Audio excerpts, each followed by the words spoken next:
Hey everybody, welcome back. I'm continuing my quest to string 300 rackets and also customize 3 more with rackets 161, 162, 163. I already took the measurements on all of these. It's just 3 different Prostaffs. And really 2 of them are the same generation. This one and this one are both the V14. One's the custom from Pro Labs. The other one is the Noir version. The other one's a V10 that is in absolutely incredible shape to be a used racket. But already took measurements on these. The swing weights were off just a little bit. The highest was 284, lowest was 282, so we're not talking a lot. I've already touched up the swing weights by hiding the weight under the bumpers here. And now it's about matching all of them together. The Noir ended up being the heaviest once it was all said and done at 329 grams with a 29.3 centimeter balance point and a 284 swing weight. So I've still got to get the V10, which is reasonably close in weight and has the same swing weight now. I've got to get it to have the same balance point and overall weight. And to do that at this point, what I'll do is I'll open the handle and I'll put some cotton and some silicone in. And it's pretty close because I'm going for a 329 static weight. It's at 326.75. So we're only talking 2¼ grams off. It's really not that much. It does appear to have some foam inside. Now that I've taken the trap door off, let's see what we got here. See if it's just like surface or if it's real foam. Does have a little foam, but nothing to really write home about. Nothing that I won't be able to kind of claw out and make some space here. How deep is that foam? So that foam may be deep enough that I don't actually need cotton, and maybe I'll just end up shooting some silicone in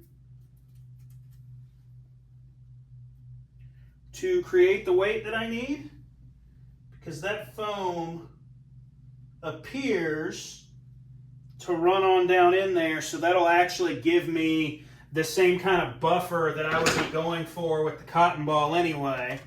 So now that I've removed a little of it, let's see what we got on weight. And remember to put your trapdoors on the scale when you're doing this. Really didn't affect it, taking that little bit of foam out. I mean, I lost like 0.05. So really nothing to write home about. Get this nail that I put in my silicone out of here.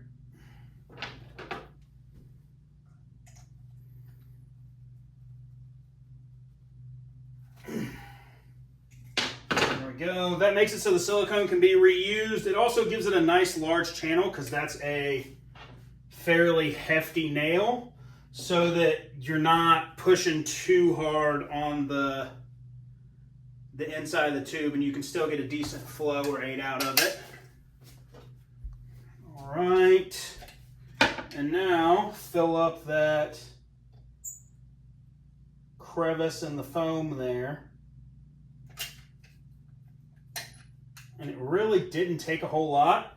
So I'm going to say I certainly did not make it to the full weight that I'm searching for. So it's at 328, so I'm a gram short. So what I'll do at this point, and there are different ways to do this. I tend to use lead tape for small amounts. I've used fishing weights for large amounts when I'm trying to add a lot of weight. But for something like a gram, I'll take my 1/2-inch lead tape that I know at 2 inches weighs a gram. Get tape measure out. 2 inches. Cut it off there. take the backing off, and I'll fold it sticky side onto itself. And I'll just fold it up and make kind of, I guess what you could call like a pellet of lead tape. So it ends up just like a little ball of lead there. And then I'll take it and stick it right inside that silicone that I just put in. And then I'll use the tip of my awl to kind of swirl and enclose that silicone over the top of that lead that I just put in there.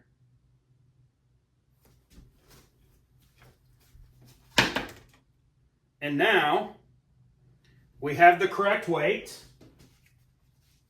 with just a dab of silicone, realistically 1 gram of silicone and then another gram of lead. We are now at the correct weight.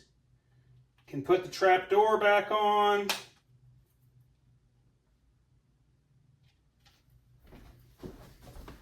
Already know the swing weight's correct. Let's check this balance point, see where we managed to get to. It is going to be a little off, I would suspect, because the 29.3 is super, super high.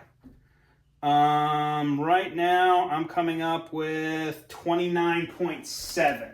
So it's out of my normal tolerance that I would shoot for. But I think trying to get to that 29.3 is going to be very, very difficult to do. And it would result in having to add additional weight all over to get them all correct. Where I think I can get the V10 to where I've got it at 29.7 with the 290 or the 329 and the 284. And I would bet the other Pro Labs racket, by the time it's all said and done and I do it, will be just about a match, because it's going to need a good amount of weight, because it was only 322 and we've got to get all the way to 329. So let's see what we've got here. Yeah, so we're right at 322. Got to get to 329, so let's pop this butt cap off and see what we've got on the inside here. And it is super open. Absolutely nothing on the inside except the staples, which is great. Just got to bend them out of the way so I can get in here and put some cotton down this handle to hold back the silicone that I'm going to put in the handle.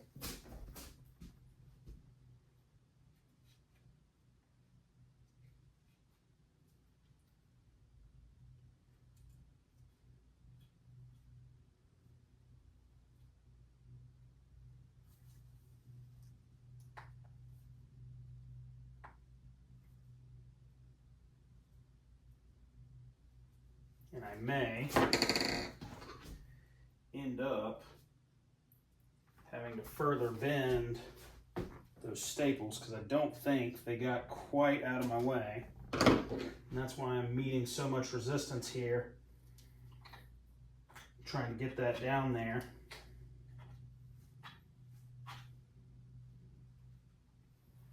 All right, let's see what we can do. I'll make the cotton a little smaller as well, do half a ball at a time. There we go.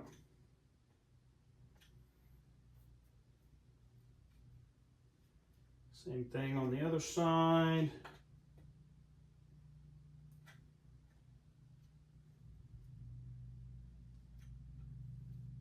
Push those a decent way down in there, because I'm going to need a decent amount of silicone on this one to get it to where it needs to be. Take this little sticky tape off here. All right, so with the cotton in there, we're at 323, got to get to 329, so we still need 6 grams.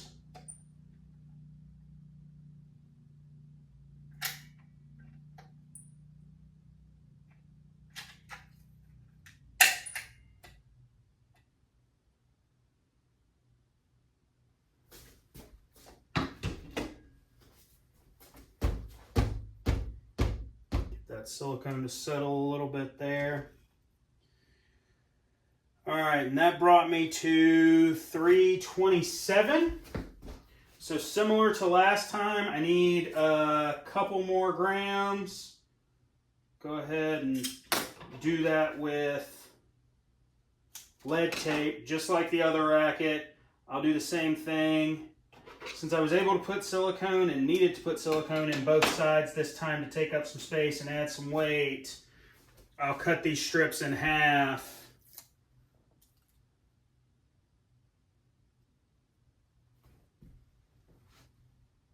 And do a little ball for each side.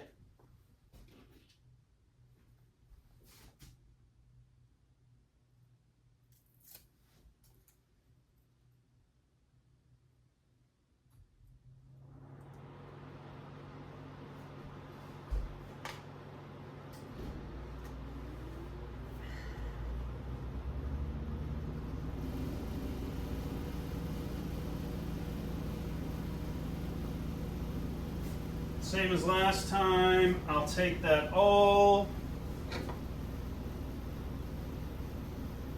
and use it to push the lead down into the silicone that I put in.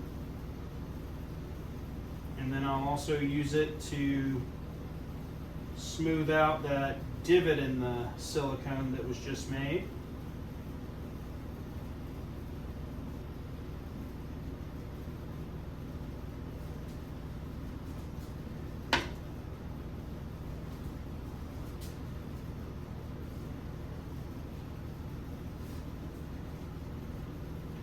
Almost right on the button.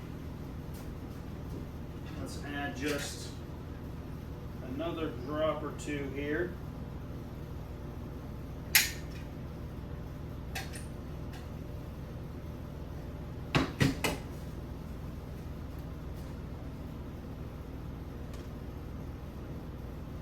There we go, right on it. Stick this butt cap back on.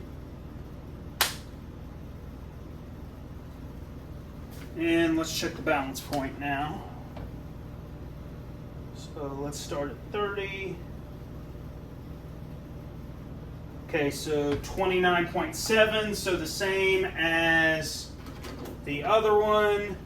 So the same as the V10, the Noir will just have a slightly different balance point than the other two, but otherwise they are on, so your weight and swing weight are the same on all three. The Noir will be a 29.3 balance. The other two will be a 29.7. So there is a little variance there, but they are very, very close and should play very, very similarly. All right, welcome back. Racket 161 coming right up. The V10 Prostaff X-One Bi-phase mains, Restring Sync crosses. 57 in the mains, 52 in the crosses, 161 on the way.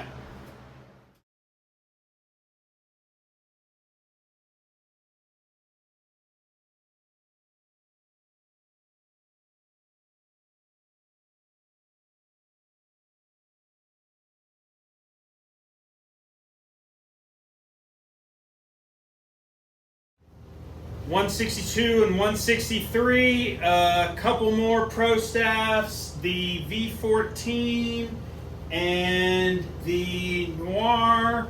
The mains in both of these will be Hawk Tour, or Lynx Tour rather, 17 gauge, with the crosses being Tecnifibre X-One Bi-phase 16 gauge, 52 in the mains, 57 in the crosses, 162, 163 coming right up.